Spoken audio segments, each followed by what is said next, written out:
How's it going, everyone? Today I'll be doing a simple explanation of the circuit breaker pattern. So let me zoom into the problem that the circuit breaker pattern solves.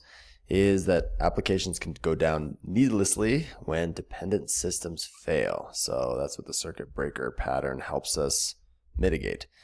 So here's a simple system diagram. Let's say we have a t-shirt e-commerce app, pretty cool. And inventory API and payment API are dependent services. We need these to function. What happens when inventory API goes down? Okay, in low volume scenarios, inventory API goes down. We'll probably just continue returning errors back to the user, saying, hey, try again later. However, if we have a lot of traffic, if it's a high volume application, a lot of requests coming in, then a lot of requests are going to get queued up to the inventory API. Because there's threads and things like that inside here that are constantly pulling up, retrying this inventory API because we got more and more requests coming in. And eventually, a lot of times this application will crash because of a dependent service that is also crashed. So that's what the circuit breaker pattern helps to mitigate. So let me go over how that works. Okay, so what is the circuit breaker pattern? So I have two kind of bullets here. First one is stops all calls to unhealthy dependent systems. So down here, this example is inventory API is unhealthy dependent system, since all calls will likely fail. So we're going to stop all calls to the unhealthy dependent services and then just return back a generic error or like a fallback generic response or something. Okay, so does that make sense? We have e-commerce app. The users are sending requests to us, and the CBs here are the circuit breakers, and these live inside the application, usually on the client. Kind of they wrap the client that is requesting out to the dependent services here. So the circuit breaker can detect that the inventory API is down, so then it'll just shut off all traffic to inventory API and just return a response immediately. That way we don't have to wait for inventory API requests to go out, time out, and cause issues and slowness in our application, right? Okay, and then when these unhealthy and unhappy dependent systems appear to be working again, then we start resuming the calls. Okay, so then if this red goes away, and then this ends up being green again. Yeah, whatever. If this ends up being green again, then the circuit breaker will now let all the traffic through there, and it'll kind of monitor if exceptions are happening on this dependent service. Okay, so hopefully that makes sense. So that's at a high level what the circuit breaker pattern does. Shuts off traffic to unhealthy nodes. All right, so why use it in my application? Hopefully that's evident by now, but basically it's a resiliency play. We want our application to stay alive and respond to requests.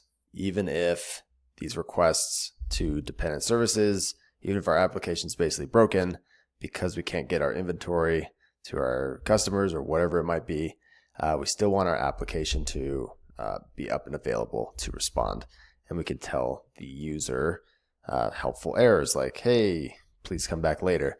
But if our application is completely crashed, then we can't really even respond back with errors.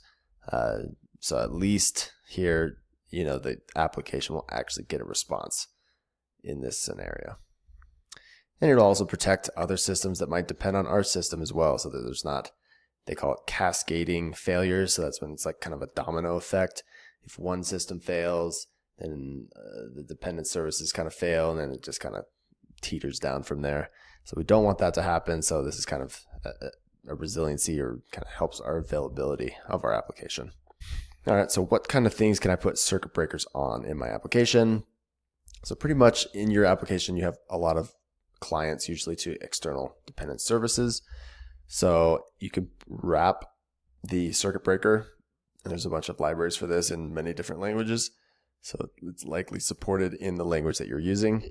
So you can wrap a circuit breaker library around any of the clients. And some examples are calls to your database. You could wrap it with circuit breakers. Maybe the database is having issues, being really slow, throwing exceptions. we want to cut off all traffic to the database. That way it helps the database kind of recover on its own, and it helps us not to fail. APIs, obviously, like I went through my example. Message queues, another dependent service if it's down for some reason, which is usually not the case, but it can happen. And then also caching services, and then there's other dependent services as well that we might be writing to, maybe external file servers or other servers or services that our application calls out to. So this is usually like dependent services, not something inside our own box, but something outside of our actual server is usually what we'd wrap a circuit breaker in, because we don't have control over it. Cool. And if you're curious, here is how the circuit breaker pattern actually works at like a high level. So you're probably wondering how it detects if something's down, what states there might be. So a circuit breaker has 3 different states. The first one is closed. So that means everything is good. Took me a little bit to kind of memorize that, because closed for me means that traffic is not flowing. But in this case, it's the opposite. The circuit breaker is not open, it's closed. That means everything is good in the world. Traffic's flowing fine. So this is when the circuit breaker is off. All right, I guess this would be closed here. Everything's flowing fine. There's no exceptions happening at a certain threshold or anything. It's lower than our thresholds that we've configured. So everything is happy-dory. Okay, and then next one is open. So everything is on fire. Cut off all traffic. That is when the circuit breaker is open and we have issues. So that is here. I should call this open. Okay, so this is when maybe inventory API is down, our circuit breaker is open, so that means we are cutting off all traffic to that inventory API. Okay, so those are the 2 kind of main states, closed and open. But then there's a half open state where we're kind of cautious. But the circuit breaker is like cautious, and it doesn't know if things are okay yet, but it's going to try to test out a few requests to see if things have recovered on the dependent service side. So I have that down here. So circuit breaker is half open. So there is a threshold. There is a timeout usually that you configure on how long you want it to be in open status. Because we don't want to just cut this off forever.